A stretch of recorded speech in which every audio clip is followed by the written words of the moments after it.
Avoir.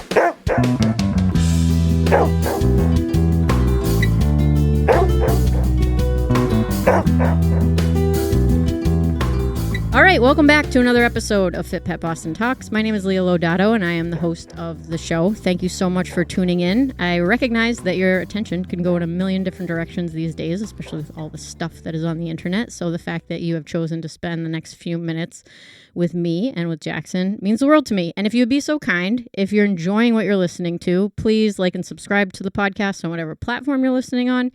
If you're on Spotify, hit the 5-star rating and review. It literally takes 2 seconds. If you're listening on YouTube, leave a comment. It helps the algorithm. And anything to help with this little show would be much appreciated because we don't do video on the show. And I know everybody just loves to look at people talk, but that's not something that I do here. Regardless, I wanted to say thank you to Jackson Cullinan. Jackson, welcome to the podcast. Hi, I'm happy to be here. Yeah, this is great. Yay. Yeah, I've been wanting to talk to you for probably like 2 years. I know, right? We talked about it a while ago. We did. Never happened, but now it is happening. So I appreciate you making the drive and spending some time talking to me.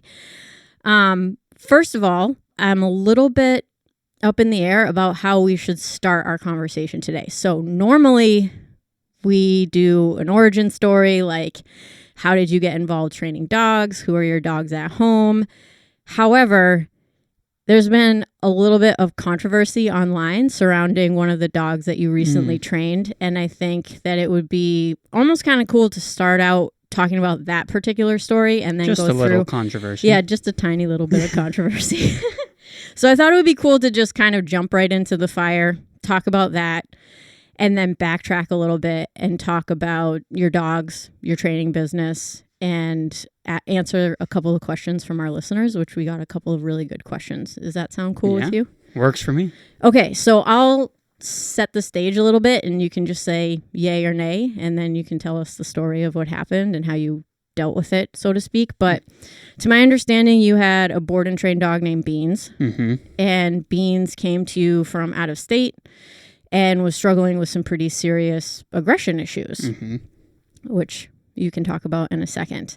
So as you were going through training Beans, you were documenting your training using your phone and filming and stuff like that.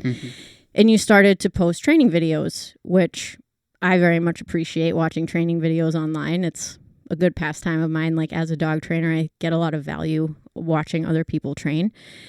And you posted one of the training videos where you're training with Beans and he was displaying some unwanted behavior. You went through and were working with him. That video got picked up by an enormous, enormous account on Instagram. And the account is called Thinking Canine. It's an individual who is an animal behaviorist, I think is her. Yeah. Okay. Yeah. So she's an animal behaviorist, and basically her entire account criticizes balanced dog trainers. So she goes through the internet. I'm sure she has her followers send her different, different types of training content. She goes through and screen records the training content and then overlays her voice, analyzing the video, and basically ruins people's lives on the internet. Like that's what she does. So that happened to you with this dog. So can you talk about how you started to train Beans and just like let her rip as far from your perspective of what the situation was and what led up to posting that video and then the aftermath of what you've dealt with since? Yeah, absolutely. So I guess to go from the very beginning, which is it'll end up kind of biting me in the butt because that's where Thinking Canine and kind of the major problems always came from TikTok. Oh, TikTok. Okay, so I'm not I'm not a talker. Yeah, I'm not a TikToker. I mean, everybody kind of knows as we get into it, like TikTok is the worst for dog training, but I owe it a lot because that's where I found Iz and Beans. She had this TikTok account where she was uploading all these videos with her 5, 4, 6-month-old puppy by the time he got to me, resource guarding. She got him 8 weeks from, she didn't know it at the time, Amish puppy mill, came home like day one resource guarding. He's also a Shiba Inu, if you guys don't know who that is. So kind of normal, Spitz breed, already crappy genetics, all these things. So at 8 weeks, he comes home. He's right away resource guarding. And she already had her family has a Shiba that resource guards. So she was like, I can handle this. She starts posting it online. And as you know, once you post anything online about dog training, you get 100 different comments and suggestions and stuff. So she's trying to listen and take little pieces, some good, some bad. Eventually, it gets worse and worse and worse. And she finds another trainer through TikTok. She works with them a little bit. They actually uploaded some clips together.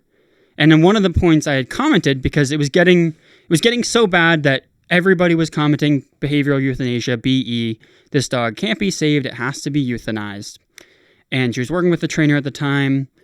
So I was like, oh, good. Like, this dog's going to be all set. Maybe he'll do a board and train. Maybe he'll do this or that. And it seemed like he was doing pretty well. So I kind of forgot about it because I had commented like, oh, I would love to do a free program for you. And the trainer that was working with him at the time kind of jokingly commented back like, oh, over my dead body, I'll always take care of Beans, which she was wrong. She was not wrong to say because everybody was commenting what they would do. So if I was the trainer working with him at that point, like, no, like I got this handled. Long story short, she ended up stopping her work with that trainer. And I was like, okay, I noticed that she'd, again, posting the dog literally was going to be put down and the vet wouldn't do it. She made the appointment and then they called her back and they were like, wait, we're going to try to get you on meds. We're going to get you to behaviorist. So she went to the behaviorist because the vet wouldn't put him down, which I'm glad they didn't because, again, like he is a 6-month-old puppy. I'm not against behavior euthanasia at all. But when they're that young, I'm like, there has to be something else we can do first, hopefully. So then she goes to the behaviorist, gets some meds. She hadn't even had time to fill them yet where he attacked her like the worst that he ever did. She couldn't get in her basement for like an hour. And that's when she posted the video. I commented again. I was like, hey, I want to help you. I will do a free board and train. And then she actually followed me back, messaged. And then from there, it was like, okay, we're doing it. Once I had started chatting with her, I was like, hey, no guarantee that I can fix this. But, and this is another thing people hated me for, because I said, this is the most serious dog I've ever trained. But if it's either this or put down, at least I can try. And I know I can't really make it worse because it was like rock bottom. So I'm like, worst case, I try my best. I know I can at least get him e-collar trained and some obedience on him. I mean, I was pretty sure I could get rid of all the problems, but I'm never going to guarantee. I never guarantee training for anyone, any of my clients, even if it's, training your dog how to sit. I don't guarantee it because, you never know. I can say 90%, 99%, but there's always that chance. So we arranged for her to come drop him off. She's down in Pennsylvania, so 5-6 hours away. And then I actually ended up I told her about Dylan Jones. He takes on these cases. Like Beans would have been a good case for him. So she actually made a board and train for him in January there too. I was like, oh my gosh, now the pressure's on.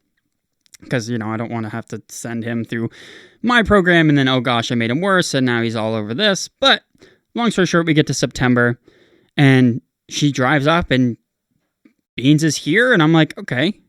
So far, he seems great. And it's funny because now, as I even have known her longer and longer, he actually had very minimal problems until she started training. And that's actually a huge point that I tried to make once I learned more about him. Until she kind of pressed the issue, quote, quote, like she had a pet sitter who pet sat him and never got attacked. Never had a problem, and she wasn't really hiding from him. She didn't try to train him. She didn't try to force the issue, and he never had an issue with this person. And we'll get into, he did end up having like 1 or 2 minor issues with this person, but he was full on attacking Isabella.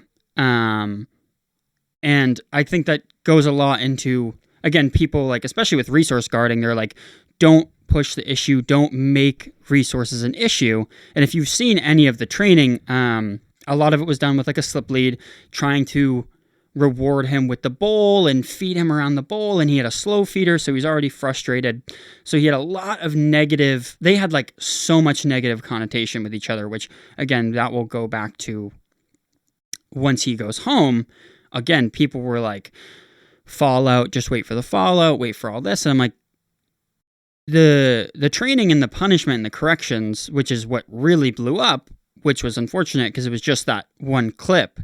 But that's just so little of it. And that's what people don't understand is they think that punishment was all I did. Like, you attack me for resource guarding, I, blast you or I send you to space on the e-collar, and then we do nothing else. But 99% of it was attempting to change his emotions around resources and around toys and food and bones. And he never got punished for resource guarding food.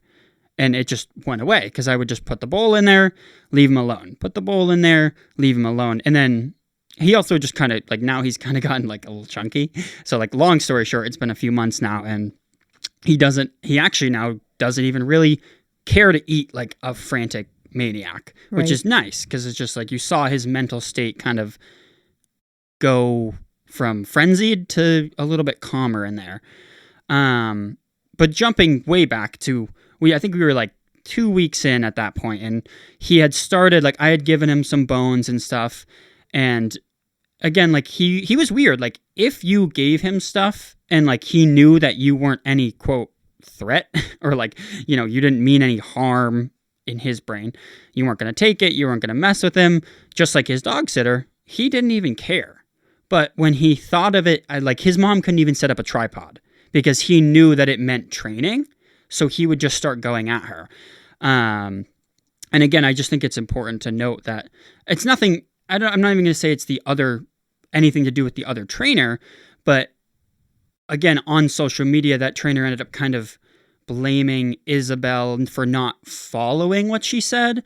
And I mean, it's one of those things where if something's not working for you, even if you can't do it right, like, yes, she wasn't doing that training right, but she couldn't even do anything with the dog attacking her. And that's when I really saw that. And I was like, okay, like, I need to do something because I don't want to place blame on, it's easy to place blame on our clients when we're not, like, we know we could get the results, but I learned so much from them. And that's probably one of the main takeaways is that it's really hard to put ourselves in the perspective of the client when we are so thinking like a trainer of like, this is what I would do. Like, how could you not see that? How could you not do that? And I'm like, oh, like, this is her first dog as an adult. She has all these issues. She's getting so many things online.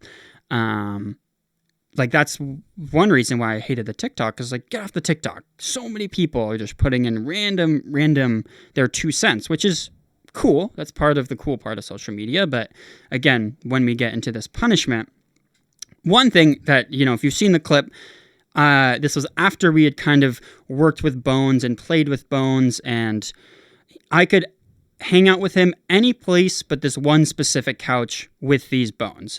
And that's because, again, in that context, he had attacked me over the Bones for the whole 2 weeks that he's been with me. But out in the yard, out in my house in another area, he was bringing back these exact Bones we were playing. So I was like, okay, I feel comfortable. I'm ready to punish the act of him attacking me. And that's, again, I'll get into kind of like how that got clipped and how, again, looking from an outside perspective, I could see like that looks like if that's all you're doing, that's terrible. But anyway, so I give him the Bones. I go over. This is, again, getting into training. I pet him while he has the Bones, and he does really well for a minute. And you see him kind of freeze up, and then he latches onto me. This is one thing I agree with the haters, if you want to call them. I totally fumbled with the e-collar remote. I didn't have it ready because I honestly thought he was going to be fine. Silly me. I should have been a little bit more prepared. So, like, again, if we want to get into it, like, I could have been teaching him, if I grab this remote, you have to listen. Luckily, he didn't really pick up on that. But that's one thing where, I'm like, those people were right. I should have been a little bit more prepared with the e-collar, because if you watch the clip, I did fumble for it, and then I went into the punishment protocol, which was, I think I did like 2 or 3 taps on the e-collar, and then I did a little bit of like emotional, like, hey, you know, I'm upset with you. I think like poked him on the nose or something.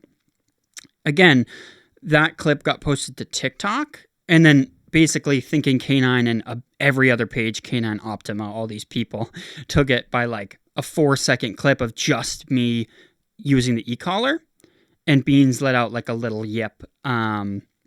And they were like, wow, like you provoking this dog and then crushing him with the e-collar, all this stuff. And this is where I love the Instagram community, because all the people who had been watching every video and everything I've put out were like, this makes sense. The dog learned. It was clear to the dog. And I mean, one thing that I've really been big on recently, like last 2 years, is like contingent punishment. Is there a reason? Does the dog understand why that negative thing occurred? Yes. But again, looking at that 4-second clip, if you're going to post that to people that don't already understand what I'm trying to do and haven't seen any of the other progress, it looks like I put the dog on the couch, made him resource guard, and then, you know, tried to eliminate with the e-collar, which I'm sure plenty of people do.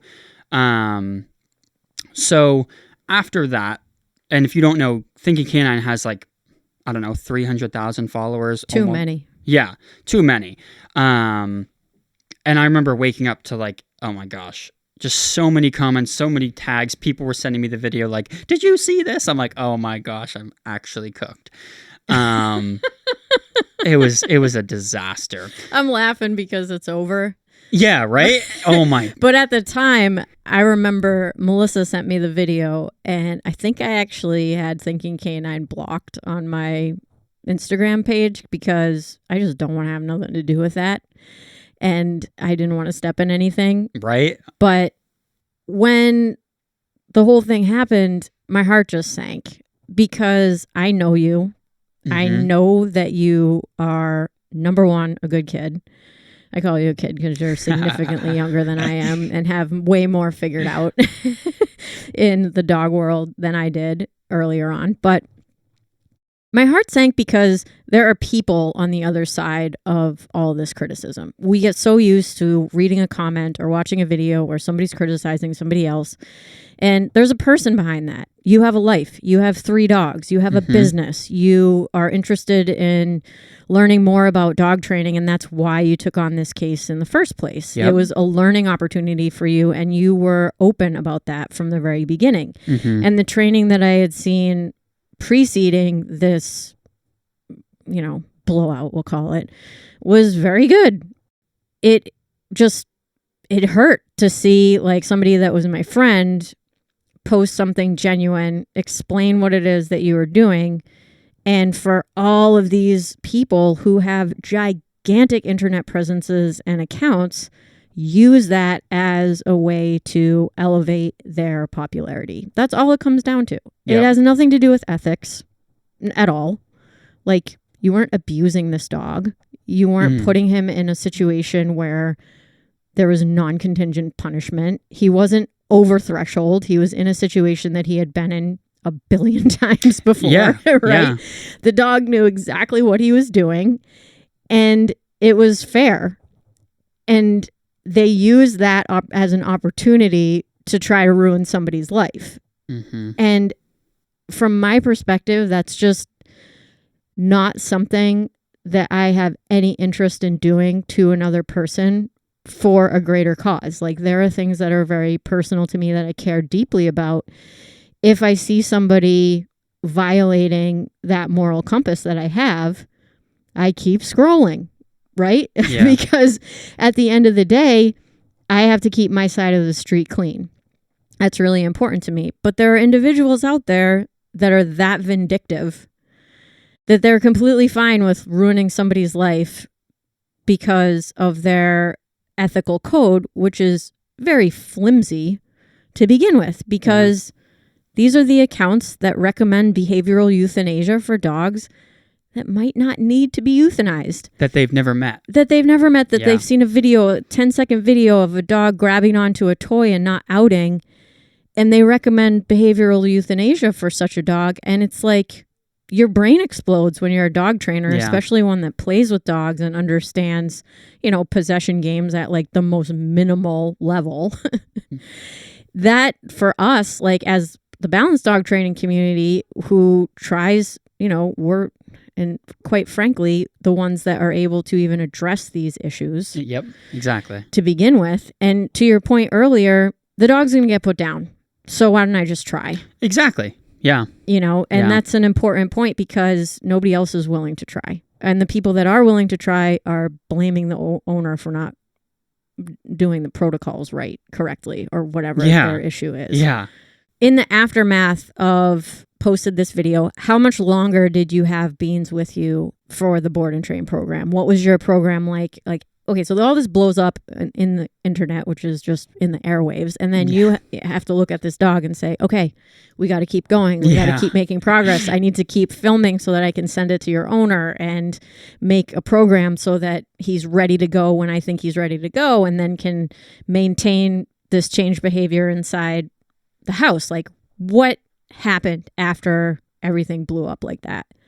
Luckily, well, actually, the worst part, it didn't even bother me. Like, stuff online, I actually kind of thought it was funny because I kind of knew going into it that it was possible. And my friends at the beginning online, they were like, you got to tag Thinking Canine once this is all over. I was like, maybe.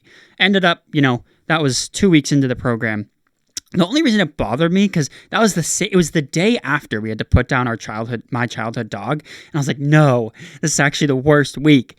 But then, like, very quickly after that, I was like, no, you know what? We're moving on. And I'm just going to prove him wrong. Like, that's all you can do. Because, again, as you mentioned, this is just what these people do for their living. And I've seen videos, even just the other day, I saw one of somebody trying to address resource guarding with a puppy, and they're just picking it up by the scruff saying, I'm going to force you to, now I'm just going to mess with you more until you get used to me eating. And I'm like, if you listen to specifically Thinking Canine, her video on me, she says I'm torturing Beans. And I'm like, what I just saw, this guy shaking a puppy, trying to get this puppy to not resource guard and taking his face and messing with his body, like, that's torture. One contingent punishment with an e-collar for a total of 30 seconds, that's not torture. Like, that's where I have a real problem of, like, being accused of actual crimes versus then these people just get like this guy's an idiot versus like, go after those people who actually, they probably don't know as much as a dog trainer, but they are really mistreating their dog and they're going to make the issue worse. So I had kind of been like, okay, this is good because now I want to work harder. So that was like 2 weeks in, and I think I had him for like another 2.5 weeks. I could have had him for like 3 months. But because, again, like, it was a free program and I wanted to, it was along with me working full time, hiking and daycare and training and all this other stuff. So I also was kind of fighting like, I need to make sure that he gets what he needs. But I also, like, on some days he's come with me on like 3 hikes, which is not realistic for when he goes home. But he was with you. And I think that was a huge part of his rehabilitation. It was. Socializing him, getting him out into public, doing normal things. Exactly. It was amazing to see. I was like, are you kidding me? He has this dog on hikes. This kid's crazy. Yeah. Yeah. And that was, in a good way. Huge part. It was a huge part. Yeah. One, because at first he had so much just energy that he needed to release. But then it also just like, he's a dog that, like, basically with his breed, like, he needs to be out and hunting. And it's been a huge part of when he went home is like his mom found a place to hike him and they go and he goes feral. Like, that's your spot to go feral, dude. So we had him for another few weeks. And I think that's that punishment that I showed was the most serious I ever had to get with him. So after that, I was like, I know we're good. Because everything else, like, I had him, that's after where I started, like, bringing him with more people, meeting Melissa and bringing him to Frisbee and trying to just get him around and playing and going with as many people as possible. If I could interrupt you for a moment, I think that's a limitation when somebody has a dog with behavioral issues. Their world just gets tiny. Yeah. It gets so small because you're worried that the dog is going to pop off, and it's a, with quotations, management protocol, which works, right? Management works. If you simply don't ever give the dog an opportunity to perform the behavior that is dangerous, that technically works. But as a result, the world becomes teeny tiny, and the level of fulfillment that the dog has just being able to do normal things completely goes away. So I think it was nice for me to see, and to meet Beans too. And I, he hopped out of your van and I was like, oh, can I touch him? And you're like, yeah, sure. I'm like, oh, hey, dude. Right? Like he is, guys, I promise, he kind of is a normal puppy. I know people, like he does look demonic and he can be, but I remember from the beginning, I was like, he's only 6 months old. Like he does have a normal puppy side. And like you just said, his mom took him everywhere. Like when he was a puppy, she makes jokes about him going to like house parties and like he loved everybody, and she was able to do all this fun stuff with him. And once the resource guarding kind of got worse and the advice she got, their world became very shut out. And we see that with dog reactivity all the time. But when it's something where it's actual aggression, the stakes are obviously way higher. So I understand kind of avoiding that problem when you don't know any better, because you can't have someone random getting hurt. But that was a big part for her. It sucked because she's a very social person. She wants that dog to be socially with her. And I think they'll get it back. There's still obviously now there's still some kind of management there where it's like, okay, like you're not going to have every random person be able to come up and touch him and every random person be able to play with him. But they are slowly able to kind of go out. Like when I dropped him off, we went to like a brewery and sat outside, and he doesn't like kids, but there was like 15 kids there. He didn't care at all. So her seeing that she can gain that sociability back while also bringing her dog. Like even my own dog, one of my own dogs, my Malinois, I wouldn't ever really have someone random come up and try to touch her, but I can bring her anywhere and nobody ever knows. They're like, wow, she's so awesome. I'm like, yeah, but she probably nipped someone just because she's a genetically fearful little weirdo. But it doesn't stop us from enjoying things. Yeah. And when you have enough repetitions in areas where you are comfortable and you have the foundation for the obedience and the understanding with the dog that they can handle this circumstance, you can make that decision and do it safely. And I think owners just don't have that ability because they're not around dogs all the time. They're not doing what we do every day. I have a similar example, a dog named Leo that I've been hiking for a few years, and he has had some horrendous behavior in his neighborhood and also at their vacation home. And this is a dog that I go on hikes with weekly, and he's great, when he interacts with other dogs off of the leash and such. And so I asked the parents, do you take him on hikes? Do you ever go anywhere? And they're like, no, we're terrified. And so here I am. My perspective with this dog is 100% off the leash. 100%. Yeah. He's cool when we see other dogs in public, which we do all the time, and we deal with it. And I have these beautiful hours with him where he acts like a normal, playful, well-mannered dog, but their perspective is not that. And to the point where they're terrified to do what I do with the dog every single week. So yes, there is a difference between dog trainer and dog owner, and trying to bridge that gap as far as what they're comfortable with and what, I've walked to places before and I just say, it's too busy here. I can't go to this place with my dog. It's crazy. And I get in the car and I don't bring my dog. But being able to make those decisions on the fly, yes, I do think that it's harder for owners. So as far as his level of success and rehabilitation today, what does their life look like? Is Beans displaying the same resource guarding / I would call it straight up aggressive behavior? Because I saw her, she wasn't even able to put the leash on him. He would just come up the leash as soon as she put it on outside the crate, and the dog just started biting her. Yeah. Like biting the shit out of her. Yeah. Like I still have scars on my hand, and it's been 4 months now, 3 months, 3.5 months. I don't even know. But I actually was just thinking about this today because I was like, oh, we're going to do this podcast. We're going to talk. I haven't even heard. We kind of stay in touch just because she's the same age as me. She's 25. So we also just kind of like have like a friendly dynamic because Sure. she's, same age. We send each other memes. And like one thing you kind of touched on it, like she really, and I've had a few clients tell me this, and I think everybody in our circle is kind of the same way. Like they love how real we are. And she loved, like, she was like, I couldn't have followed that old, quote, protocol and all this stuff that even years ago I would have gotten stuck on. But it's like, now we're just doing real life. And that's what, when I sent him home, I was like, okay, like, I want you to be able to, I want to be realistic, but I also want to try to tailor this to your life. So obviously there was a learning curve. There was some moments where, like, a few big moments where, like, he was doing really well. So she kind of got a little lax, didn't have the e-collar on. And then like there was one moment where it would have been the perfect moment. It was like a week and a half, 2 weeks after I dropped him off. It would have been the moment where she could have punished him. No e-collar. So she had to go a little bit hands-on and just stop him. And then he stopped.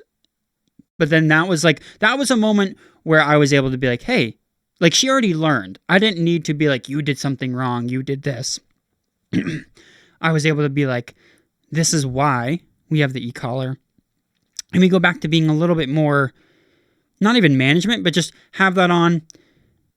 Don't set up the scenario, but just be ready. And again, like then you go on and you move on, and then something comes up, you address it. Something comes up, you address it. Now, she has like no issues with him. Like she now says all the time, she's like, I love this dog again. I can do whatever I need to. I can wipe his paws. I can leash him. I can do all these things that other people can't. So he is, at his core, a very insecure dog. So like she has two main dog sitters. One dog sitter he always was great with. So he's like growled at her a little bit over food, but never really gone after her. Fine. There's another one, a man. He doesn't like men as much. And like the other day, or like a few weeks ago now, he tried to get him into a crate. And for some reason that day, Beans had a terrible reaction. So he like snapped at him, didn't bite him, but like went into kind of like that old habit. Just like something clicked and he was old Beans again. Wouldn't go in the crate. He ended up just leaving him in his room and he was fine. But those are the moments where, again, people online are going to be like, oh, that's fallout, that's this. I'm like, no, like that is unfortunately just Beans' core. Like we have to take the dog as it is. Like if he's sleeping, she will say like, I won't go over and like pet him or wake him up because he'll growl. Like, will he attack her anymore? No. But it's just like, I relate it to like a cattle dog. Like when you get a cattle dog, like you're going to expect them to be kind of just like, or like any dog, Malinois, German Shepherd, Lab, like they all have their breed tendencies. And maybe somebody else would say, no, I'm going to get rid of all those issues. I think realistically, Beans is never going to be a Labrador, a super friendly dog, a super dog that you can do anything to and anybody can do anything to. He's going to have his limits. It doesn't mean he can attack. It doesn't mean he can do any of that. But, if he's going to growl at somebody, or if somebody comes up on the street to try to talk to them and he growls or barks a little bit, I'm like, that's Beans. Right. And she has the tools to de-escalate that and stop that. But she also still has so much PTSD where I wouldn't even ask her to go in that situation yet. Once we get like 6 months, a year down the line, I think she'll feel way more comfortable like introducing new people and doing things that kind of push him out of his comfort zone, and her. But like even when I dropped him off, like she was scared to get off the couch and just walk by him, to like just walk. And I was like, what are you doing? Like just walk. And she's like, is he going to be okay? I'm like, yeah. And that's just like, that's still in her a little bit to this day. And there's still a little bit in him that's going away. So like those little growl moments, or like that moment where her friend tried to put him in the crate and he all of a sudden snapped. That's hard because this is adding more pieces to the puzzle. She even said, she's like, I wish I was there. I would have handled it. I'm like, good for you. Like, you couldn't have done that a few months ago. So the fact that you know that you could have handled Beans in that situation, that's all I'm worried about. Because she even said, she was like, I can't wait till I'm back in my own apartment and I know we're not going to have any issues. Because she can use a little bit of management if she has a repair guy come over or some friend that he doesn't know. Like, we can go a little slow, use a little management, and then once I have control, he's fine. But once you add those people in, that's where I was the most worried about sending him home. And I think it's, she has to work with those people, but this guy, understandably so, is also scared of him.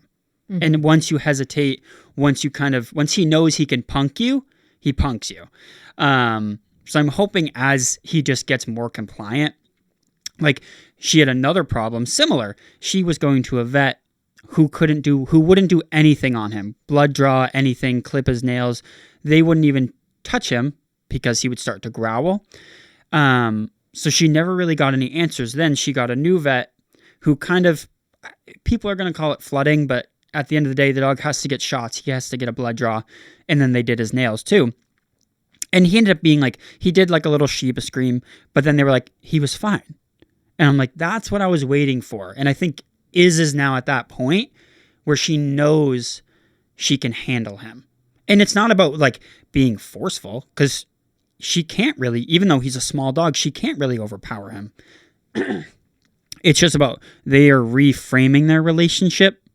And now I hope she can, I say it all the time, she knows more about dog training than so many dog trainers I know. Now she can go on and teach her friend, and then her other dog sitter, Meg, name drop, she's really awesome. And she's not scared of Beans at all, and she can pretty much do whatever. Like, she does stuff that is still too nervous to do, and she'll be like, Meg, how did you do that? And she's like, he just is an issue. And that's great for her to see, because it gives her confidence that Beans is going to be okay. And then once she does it, Beans is like, oh, like we don't have to fight anymore. Yeah. And like today, when she first left, I was getting texts like every day, multiple times a day. Like, is this okay? Is this okay? And now as it's gone, he went home in October. It's February. Now we're going, maybe once a week, like a little check-in, or like, oh, he did this. Not worried about it. This is why, or this is why, or she'll even tell me he did this, I did this. And I'm like, good. Yeah. So you're acting as a coach. Yes. Yeah. Absolutely. I mean, the main message from this experience is that you were successful in not only keeping this dog alive, but also being able to provide him with a pretty nice life. Yes, a very nice life. Where the, big name accounts that came after you very hard would not, A, be able to do that, and B, possibly recommend that the dog doesn't exist anymore. Yeah, yeah.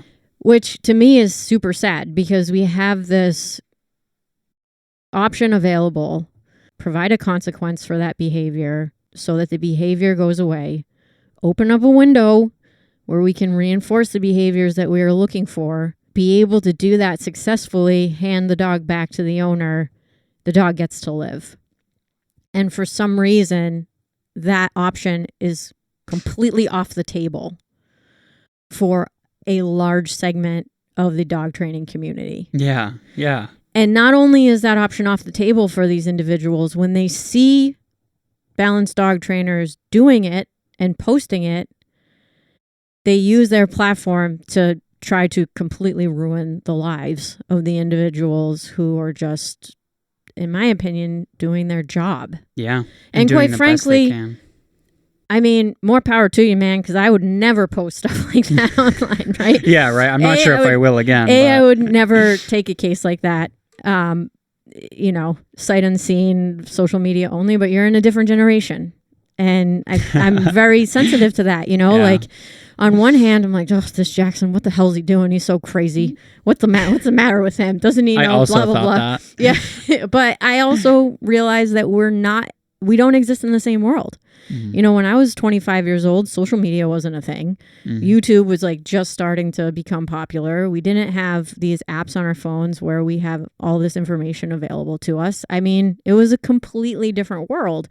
And so I can appreciate that you are interacting in a different way than I choose to interact or that Laurie chooses to interact. It doesn't mean that we can't be supportive of you and other people like you that are taking on these very, very challenging cases that have no guarantees, including you putting your own physical self in danger to be able to help rehabilitate this dog. You know, and that's something that I've learned along the way. I have a weight limit for dogs that I will walk if they're certain breeds. Mm-hmm. If I'm working with a dog and the owners can't get their shit together as far as the equipment, like I drop the clients. I mean, I am so risk averse because I realize how quickly things can go south when you're working with dogs who have teeth in their mouth and desires, and if they're really large and I can't physically handle them, it's a dangerous situation for me. Like, you're putting yourself in a dangerous situation in order to, in this case, not experiment, because I have confidence that you knew what you're doing, but you're always experimenting with when you're a dog trainer, because no two dogs are the same. Exactly. So it's an experiment. Every time somebody walks in, this is not a formulaic thing. That's a great point. Like, we have our techniques, we have the theory, we understand, you know, the 4 quadrants, the different ways of reinforcing behavior and then extinguishing behavior. But then when push comes to shove and we actually have to do it, it always looks different. It's just tough for me because I get really upset when I think about things like legislation for dog training and tool bans and all these other things that are impacting the way in which we do our jobs and in effect live our lives. And for me, being able to see that example that you posted where, like, okay, here's a punishment event that lasted 30 seconds. That does not mean you are holding the e-collar button down at a high level for 30 seconds. That's also true. That's not what we're talking about. But to see this uncomfortable 30 seconds and then the recovery from that and the improvement from that and the results from that, like, that should give a force-free trainer pause. But instead, it just causes this, like, crazy outpouring of, like, rage. And I can't really relate to that because I think at my core, I'm not looking for it, you know? And for me, like, I don't know if I have the intestinal fortitude to handle that much criticism online. You know, like, I get a nasty comment on my Instagram and I'm like, oh, geez. And I'm thinking about it and I'm like, why am I even on social media? I'm going to delete all my accounts, you know, because I don't have, again, I didn't grow up in that culture. Yeah. To be able to handle that type of criticism. Actually, funny story. So one of the videos that I posted recently, there was a troll in my comments. And the only reason that I knew it was a troll in my comments was because they were trolling on, I think, your page as well. Oh, really? Yeah. And I was just like, wow, that takes some real dedication to, like, know my account because I probably commented or liked something on Jackson's account. And then they went and found you. And then go find me. And, and I said, at no point in my life have I ever done that. Yeah. That's crazy. Or even thought, like, I really got to have a getcha moment with this random person that liked a comment that I vehemently disagreed with on the internet 2 weeks ago, you know? And now I got to go find what that comment was. And that's the reality. Like, that is the reality of our existence now, is you have people that make it their life's mission to destroy the enemy. True. And for some reason, like, balanced dog trainers are the enemy. Yeah. And it's just, like, so sad because some balanced dog trainers are getting results that are completely undeniable. Yeah. Yeah. And I cannot turn my head and not pay attention. Yeah. At this point in the game. And so just watching that whole thing happen. But then also, I think at the time we were playing toss and fetch, so I was able to kind of connect with you and just be like, dude, you all right? Yeah, I remember you asking. I was like, yeah, it's kind of crazy few days, but we're hanging in there. Yeah. Just out of curiosity, were there any big name accounts or people that you really respect on social media that came to your defense in this situation? That's a great question. No, not that a lot of my friends did. Like, I had people, Marissa, you're one of them if you're listening. She was like commenting back to all the trolls, being like, or like she, even when I did my update video like a month ago now, where he came and stayed with me for a weekend and I redid all the things where he used to be terrible. She went and like tagged all the people who were making hate videos. They never commented. Some of them commented back and were this was what got me. Some of them commented back and like, you're crazy for coming back here 4 months later. Like, I must be living in your head. I'm like, you accused me of crimes. Yeah. No crap, I'm coming back. Yeah. Absolutely. A great point. But no real, it would have been cool. This was kind of been a topic lately of like, where are people calling out these crazy people who have huge followings?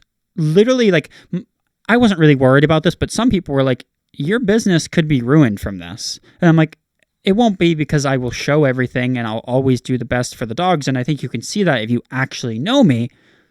But some might not be so lucky. Like, you can ruin if somebody people are crazy enough to find your address, to find your business page, to make fake accounts. Like, you can get your life ruined from this.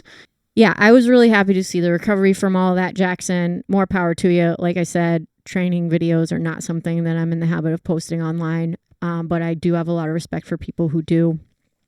And I hope you continue, because obviously you're doing awesome work. Thank you. Anything else you wanted to add about that, the Beans saga? The only other thing I guess I would say is like, it's crazy. Like, going back to, like you said, like their followers, like you're sending this out to 500,000 people.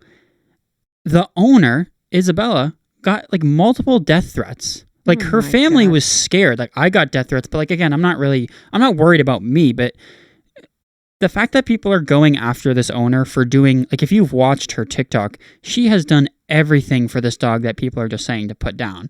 So the fact that, like, if you're gonna, post this 4-second clip, say the dog should die, and then say the owner and the trainer are terrible, you have to take responsibility for your audience a little bit. If they're going to go and try to find these, like, literally find these people's address and like put threats to the point where they're like, where their family's literally worried for their safety. Like, at that point, that's a legitimate crime, and that's very dangerous. And you see that, you said it now, like, that is normal in our generation, and it's scary. Yeah, absolutely. Absolutely. Wow, I didn't know that was going on with her. Whew. Right? Like, I mean, holy crazy stuff. Yeah, that's insane. And you're right, because the person posting from the huge account, they're doing it purely for entertainment value. If that individual truly thought that something so egregious was going on, what are they doing on social media, and why are they not taking proper action? Because going on social media is not proper action, right? It's for entertainment. Yeah. So you repurpose somebody else's content for the purpose of criticizing them and ruining their life, and then your crazy followers go into the real world and cause a huge problem. Yeah. And that is then it's no longer social media. No, this is real world stuff, and it's very scary. So more power to her, more power to you. I hope you keep doing what you're doing. Don't take any more cases for free, though. Yeah, like business coaching one-on-one. I did decide to do that. Oh my gosh, yeah. 101. But yeah, do you have any other behavior cases in the pipeline that you're working on or have scheduled? I talked to an owner of a little dachshund in Boston that's like kind of really fearful and reactive. I like little dogs because I have 3 big dogs, and I just, I can't have 4 crazy big dogs. So he's cute. He might be coming for a board and train. She found me from the bean situation. So that would be kind of fun. Just like reactivity. I don't want to do any like big aggression because like I need to like recover for like a year from that. But I do want to there's not enough help for dogs like this, so I do want to do more and hopefully not have as crazy of a social media blowout, but it'd be cool. I like posting it, like you said. Like, I'm not going to stop, but I'll probably make sure it doesn't go on TikTok. Yeah, totally. All right, I'm just going to press pause to stop this from recording so I can get those questions.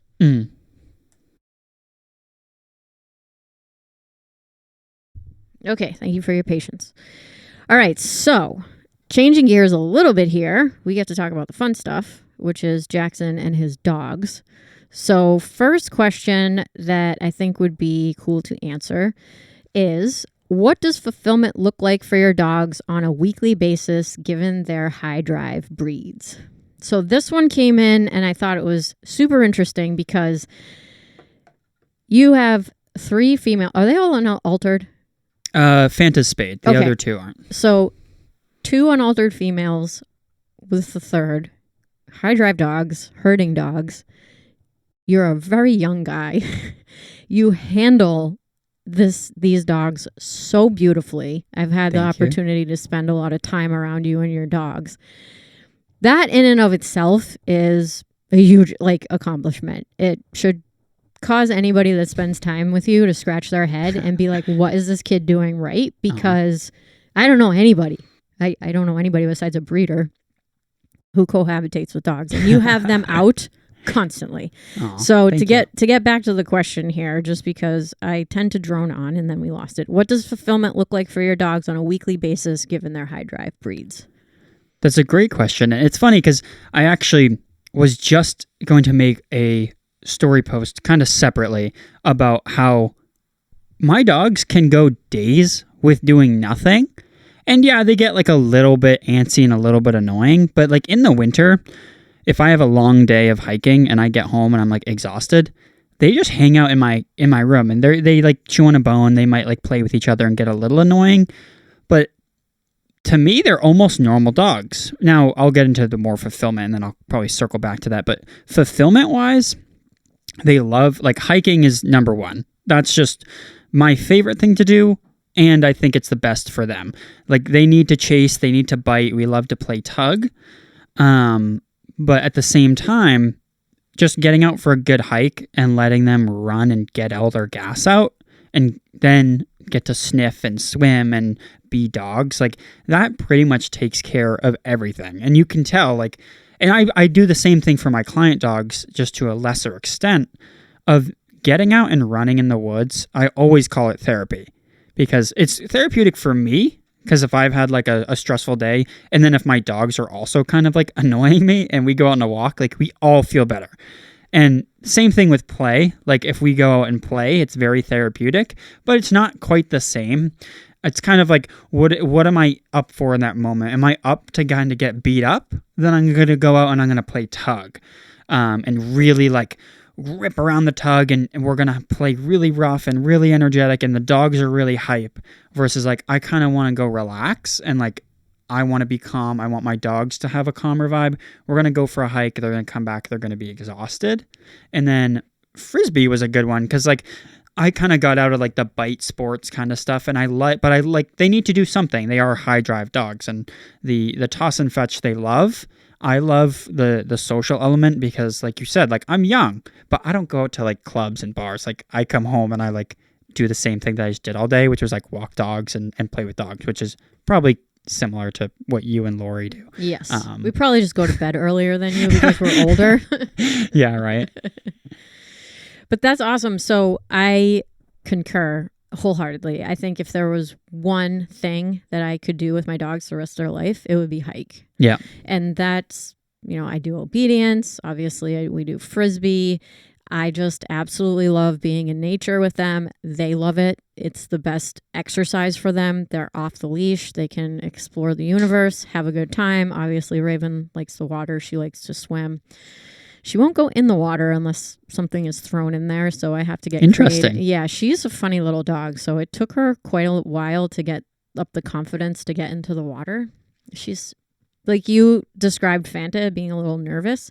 She's not quite there, but she's just apprehensive, and she really needs to overcome in order to get there. Yeah, and then once she does, it's like clicked in, and she's ready to go. So that's really nice. But sometimes it's very frustrating for me because I'm like, why is this dog not getting into the water? She's It's a lab. Labrador. So it's interesting. So she loves the water. Ruben hates the water. Buddha loves the water. So when we have that opportunity, we certainly take it. But yeah, hiking is my desert island activity for dogs, despite being really into, different drivey type of sports. Yeah. So it's nice to, we just have so much common ground, Jackson. Yeah. It's funny when you post things, I'm like, yes, that's totally it. And then I'll post something and you're like, yes, that's totally, I'm like, you get it. You understand. You're doing exactly the same thing I'm doing. And you're seeing in this question, we're talking about fulfillment for your own personal dogs. But I think it's a really cool similarity as well, because if I don't do anything with Raven for a few days, she's fine. Yeah. And she's probably one of the fastest dogs on our team. Exactly. So it's like, just because you have a high drive dog doesn't mean that they need crazy all the time. That's exactly. So that's what I kind of was. I was going to make a story post the other day because a lot of my clients, which I get, they don't want to leave their dog in the crate for more than like 3 or 4 hours, or they're convinced that if it's, one day, they're going to really struggle. And I think it's important to remember that being calm and like teaching your dog that it's okay to do nothing for a whole day is a huge part of training. It's harder for high drive dogs, but if we can do it with our high drive dogs, again, like Raven has like more drive than my German Shepherds. Like she's literally like a Malinois, only like she won't rip your face off.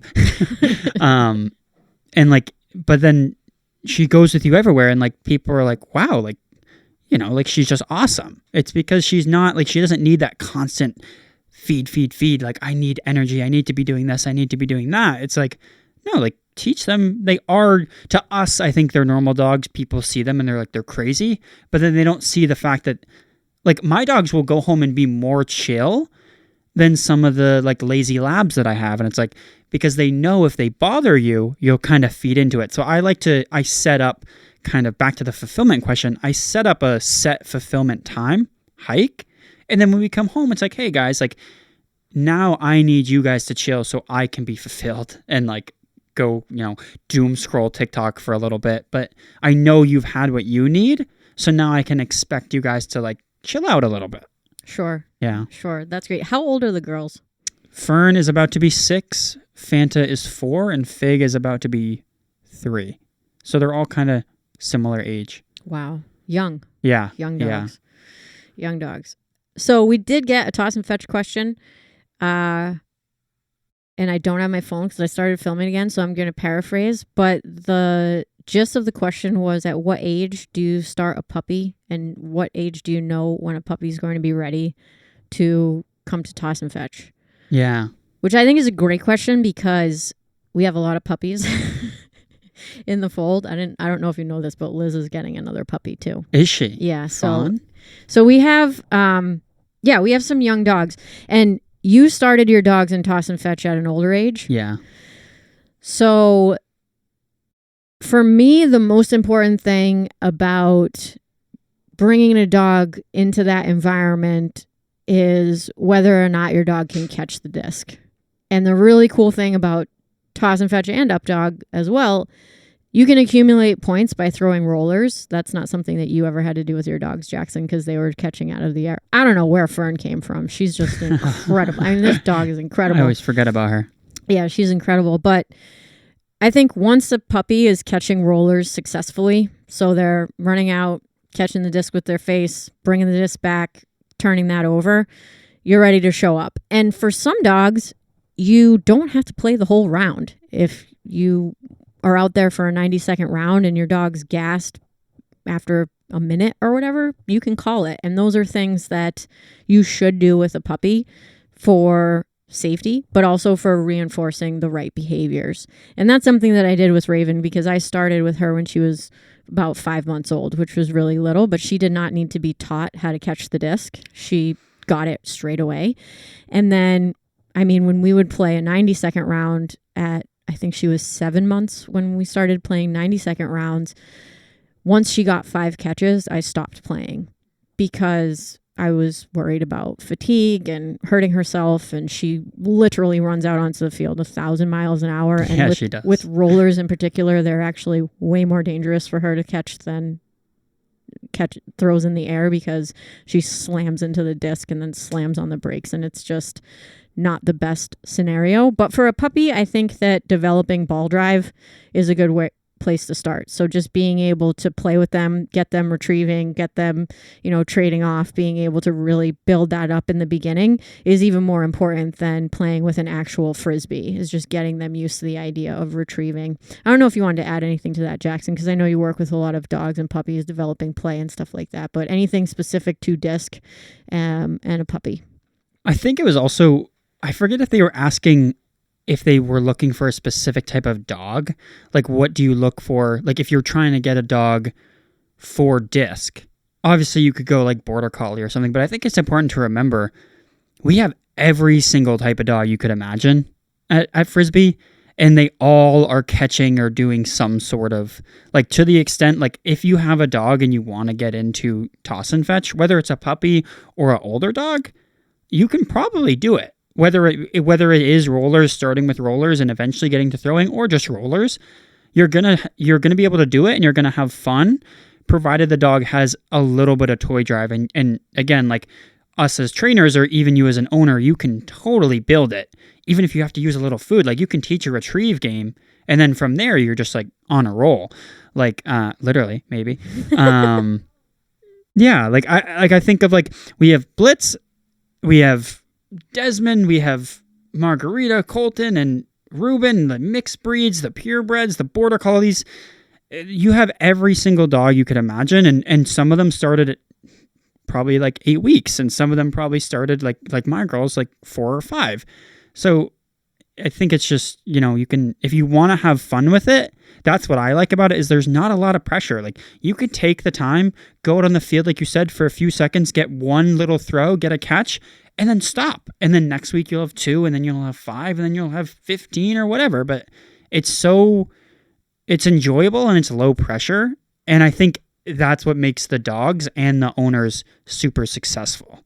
Yeah, I agree. And because we play so many nights, it's almost like improving is inevitable. Yeah. If you just show up and you're physically there and trying to get better every week. I mean, there have been weeks that go by with toss and fetch, especially in the summer when it was so hot. I did not play Frisbee at all with my dogs in between sessions. Yeah. So we meet Monday nights and we compete, and then whole week goes by. Dogs don't catch a single disc, and we show up the next Monday simply out of necessity. Yeah. It's 100 degrees. I'm just not going to do it. So being able to have those dates on the calendar, you have to show up. You got to get your butt in the seat, so to speak. That is what drives improvement, I think. And that's the beauty of toss and fetch, is that there are just so many dates on the calendar. And the way that our league runs, it's pretty quick. So it's not this like massive time commitment that people have to show up to every week. It's not a 3 or 4 hour event. It's a 2-hour event. The people are really cool. That helps. And on our particular toss and fetch team, we have a buttload of trainers. So if you're having an issue, I know that people are meeting outside of toss and fetch, which is really cool, and spending time with one another and with the dogs and working on little things. And that's another really cool element on our team. If somebody's struggling and they want to get better, that's available to them. And if somebody's struggling and they don't reach out and say, hey, I want to improve, or can you help me? We leave them alone. Yeah. And then they go away eventually, right? Because the commitment just isn't there, or maybe the dog doesn't love to play disc, which is like totally cool. But your dogs are amazing. I haven't seen Fig play at all, but Fanta is she's not the best at it. Fanta's an interesting dog because she enjoys the flight more than she enjoys the catch, which is a very common problem with high drive dogs. It can be really tough to reinforce the catch enough times to the point where the dog understands, like, oh, this is how I'm successful in this game. Whereas Fern is just like any old terrible throw and somehow the dog just digs it out and catches it. It's amazing. I didn't even think of it that way, honestly, because you're right. Like Fanta she'll jump 10 feet in the air, watch the Frisbee drop, and then pick it up. Like, and that's something you can answer way better than I can of how to build. It might just be repetition. It might just be like kind of finding that reinforcement line, and starting slow. But when you have a dog who, like, I didn't teach for that, she just naturally, I guess, gets more reinforcement out of catching the Frisbee versus Fanta just likes to run, fling herself, and then pick it up. That can be, if you're really, really trying to be competitive, that would be an awful problem. Me, I just kind of think it's funny, but it can really hurt our score if 5 throws in a row, she could have caught it, but she just watches it because she thinks it's kind of funny. And I mean, again, you can kind of answer on how you would go about fixing that, but it's something that, again, like probably a lot of people with an average pet dog are like, yeah, like my dog would love it, but they won't catch the Frisbee. Yeah. So that's what people say the most. So when they say my dog loves Frisbee and I say, oh, do they like to catch? No, none of them catch. And what they don't realize is like they ruin the game because now the dog has so much reinforcement history where the disc falls on the ground and there's no consequence or whatever. My mom's still cheering for me to come back. I get to pick it up. And it can be extremely difficult if a dog has a lot of that reinforcement history to encourage them to catch. The easiest way is to switch to rollers. For Fanta in particular, she is not watching it drop to the ground. She is simply not tracking at all. And then she just jumps like a hooligan and snaps at the air. And then she lands and she's like, oh, where'd the Frisbee go? I know I have to bring that back. And to be fair, she does catch. She does catch sometimes. She has an okay catch ratio. But it's not great. So typically to help with a problem like that, like we do a lot of shorter throws just for the success. So to teach the dog like how to be successful. And that is one of the challenges, I think, of toss and fetch is because it's a distance game. Mm-hmm. You're not rewarded for short throws. You're almost penalized because you're not getting enough points, right? So for the distance games, sometimes it can be really challenging for the owner to step back and say, okay, we need to do a little bit more development here. I want to see if I can get my dog tracking. And some dogs are just fantastic at tracking, like border collies. But that trait is because border collies are bred to herd sheep and they can be in full-on drive and have an extreme amount of focus. Yeah. Where the dog is like lit, ready to go. As soon as that sheep moves, it's light in the match and I'm moving, but I'm watching it the whole time. Yeah. Labradors don't have that. There's no part of like, yes, the labs are sitting there waiting to mark and waiting to go. But once they get into drive, there's no like, let me stop and think about what I'm doing. It's like I either saw it fall and I'm going to go get it, or I saw it fall, I got to hunt for it because I can no longer see it with my eyes, but I know it's here because I can smell and they're just sniffing the ground, right? And maybe they get some input from the owner, they blow the whistle, they sit, they pay attention, they cast, right? But like border collies are natural trackers because that's what they're doing when they're on the field with the sheep. They are in full gas and they can still focus on what it is they're supposed to be doing. So when we start playing Frisbee with them, they have that. Some of them have that natural tracking ability where they just kind of sit there and hover and calculate and figure out. And a dog like Raven or Fanta, you have to be much more careful about the way that you train because Raven has that issue too, where like the farther I throw, even if I have a really good throw at like 35, 40 plus yards, she is less likely to catch it because it just takes more patience to, be able to collect and track and catch and stuff like that at that distance. So I'm right there with you. And a lot of it has to do with just like the reinforcement history. Just get the disc in her mouth a ton. Yeah. And teach her, you can like teach her to actually look. Doesn't mean she has to slow down. Yeah. It just means she needs to like look. It sounds simple, guys. It's not. No, especially when you're on the field and it's just like you're excited. I actually love what you just said because I was going to slide up on your story, but I also was like, oh, we should talk about this today. You just mentioned like, this is we could have a freaking whole 5-hour conversation on just this, but you just talked about how border collies and I mean, all of the dogs on the field, they're at their highest state, and they have to be able to kind of go from really high state to focus and listening. And you posted a story about your little client, the doodle client, having zoomies on the flexi. Yeah. But he doesn't hit the end. Mm-hmm. And I was thinking about that because there was a big popular force feed trainer, Denise, But she did this whole live stream about how when dogs are in this highest state of arousal, this could actually even go back to Beans, where they're blacked out not thinking.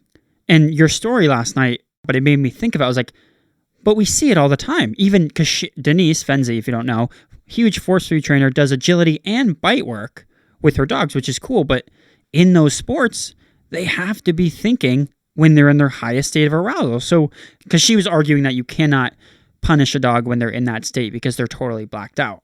But if you kind of flip the coin, even to something as simple as toss and fetch, these dogs are like, especially the border collies and Raven and Fanta, they are literally in the highest state of arousal, and they have to still use their brain. And they most certainly learn while they're in that state too. Yeah, the example with Fozzie was really interesting. Okay, so to set the stage, if you didn't watch my Instagram story, I was walking Foz. I have to walk him on a retractable because I did remote collar train him for off-leash obedience, but he has had a lot of opportunities to run around the neighborhood unfettered. So that tendency is in the back of his brain at all times. And he is the cutest little guy. I love him, and we have a great time out there together. He's just so much fun, but I do keep him on the flexi when we're in the woods because safety. So my flexi is 8 meters, and he likes to do the zoomies, which I don't like when dogs do zoomies as a group. I think that it's a setup for big injuries. Injury, yeah, because, well, number one, I had a dog really get injured very badly, actually, playing with another dog off of the trail last year. So that's number one. Mm-hmm. But number two is there does come a point where you have dogs that are over aroused, trying to play with each other, instigate each other, and one dog is going to say enough. Yeah. And they're going to shut that dog down, and it might not be pretty. And you might be hiking with the friendliest group that you've gone on 20 hikes with before, and then all of a sudden, whammo. And I know that from experience too. I've been doing this for 10 years. So normally I'm not a huge fan of zoomies. I think that they're cute, but if you can't put the kibosh on them, I don't let dogs do it. Now, can I put the kibosh on Fozzie? Yeah, 100%. So I let him do zoomies because he's by himself and having fun, and I can't bring another dog because he's on a flexi. So I let them do the zoomies. But and that video was maybe 2 minutes long. And I just clipped, I just clipped like 20 seconds, right? What a cutie. But he was doing the zoomies in all directions. He actually didn't have he had a little bit of a pattern, but but he knew where the end of that leash was. And he never, in that crazy aroused state, hit the end of that leash. And to me, I'm like, why did he not hit the end of the leash? Number one, it's going to slow down his zoomies. But number two, it's punitive for him when he hits the end of the leash. So he is able to calculate in his brain how far he can go in that crazy state of arousal. He's still thinking about what he's doing. And to me, like, that's a light bulb moment because, to your point, there's so much information online about if dogs are over aroused or over threshold, they're unable to learn, anything really if you listen to other people. But in that one instance, I'm like, this is very interesting because he's doing a lot of mental calculations very, very quickly in order to keep himself engaged in this game and for the game not to be over. It was cool. It was a cool little moment. But great question. Another question for you is, how did you pick which one of your personal dogs you were going to take on a cross-country trip with you last year? That's an interesting one. So I forget. I was going to originally take Fanta because she's the smallest and because I kind of felt the safest with her because she'll actually bite someone, and I was going to be alone for myself. So for other people, I would say take if you have a meaner dog, take that one, especially if you're going to be traveling solo. But I ended up taking Fig because if she's my youngest and kind of like she has third child syndrome, like kind of the least amount of attention. And I really wanted her to I felt the least bonded to her. Like if you have ever seen them interact, like she is stereotypical what people say, like she'll bond to the dogs and not to you. But that's on me because I hadn't spent a lot of alone time with her. So that was where I wanted to take her, and it was just going to be me and her. And we got, a month straight, 3 weeks of just like me and her every day, sunrise to sunset and all night, just like together, everything. And we actually got training, we actually got to bond, and we got to, after that, like it was so enjoyable, where I feel like before it was like, obviously she's my dog, I love her, but we didn't even have that connection. And I think we could even take that into like a lot of owners have that same problem where they kind of just walk the dog and they do everything the dog wants, but do they really have that connection? Me and Fig did not. And that's coming from a dog trainer. Like, yeah, she was well trained, but did she actually listen to me? Like really truly process what I was saying? Barely. So that was a very important little trip for us. Where's the coolest place that you went on that trip? Arizona was the coolest. Like that's a spot. Arizona and then like the Pacific Northwest, but like we went to Sedona specifically was like insane. Yeah. It's like, but the whole state was just like, it's like nothing I've ever seen before. It was amazing. Yeah. Arizona. Definitely go if you get a chance. Yeah, absolutely. The West is so beautiful. Like sometimes I want to travel out of the country, and I have experienced a little bit of the West, like Colorado and Eastern Utah.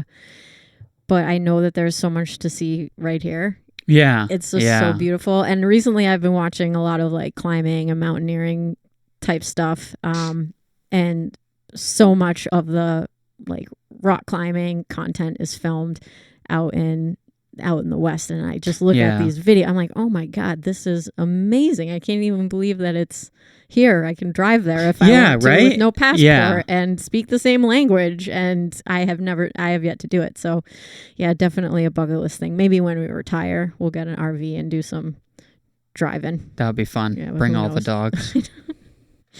Right. All right, cool. Well, I think that's a pretty good place to end because we've been going on for quite a while, and this has been an amazing conversation, Jackson. Thank you for coming in and being so open and honest. Where can people find your business on? Let's go Instagram, just because I don't know the TikTok. Thanks for having me. It was fun. The Educated Canine on Instagram, the.educated.canine. Yeah, I'll link it in the podcast description as well. Give Jackson a follow. You will be blown away. He is just always out in the woods doing fun stuff with dogs, and you do a much better job at documenting what's going on than I do. It's because I'm Gen Z. Yeah, but especially in the wintertime, I'm like, I have my gloves on. I'm like, I do not want to take these gloves off and get my phone. I don't blame you. It's cold out there. It's cold. It has been insanely snowy. Have you had to cancel? I mean, you probably canceled the week we got absolutely dumped on. Yeah. And then there was like 1 or 2 days where it was just too cold. I'm like, sorry guys, 1 week I went in a store, and then the rest I was like, nah, it's not worth it. Yeah, absolutely. Yeah, we had to take a bath a little bit on those weeks that were cold. We have had an absolutely brutal winter here in New England this year. It got cold really fast, and then we have been getting absolutely dumped on with snow, and it's not going anywhere. Maybe this next week, but I saw rain in the forecast, and I'm like, no, that is going to make everything 10 times worse. Yeah, we're in for an ice rink out there. Yeah, seriously. Which last year was crazy icy too. I don't know if you remember. Yeah. Yeah, but that was insane. It's just insane amount. And it's like not fun for the dogs because they can't really walk around. Yeah, they're like slipping, trying to claw their way on the trails. It's just a disaster. Yeah, and they don't leave the trail, and then it's just so sad. So here we are trying to get it done. But thanks again, Jackson. Thank you to the listener for tuning into the show. Again, please like and subscribe to the podcast on whatever platform you are listening on, and you'll hear from us next time.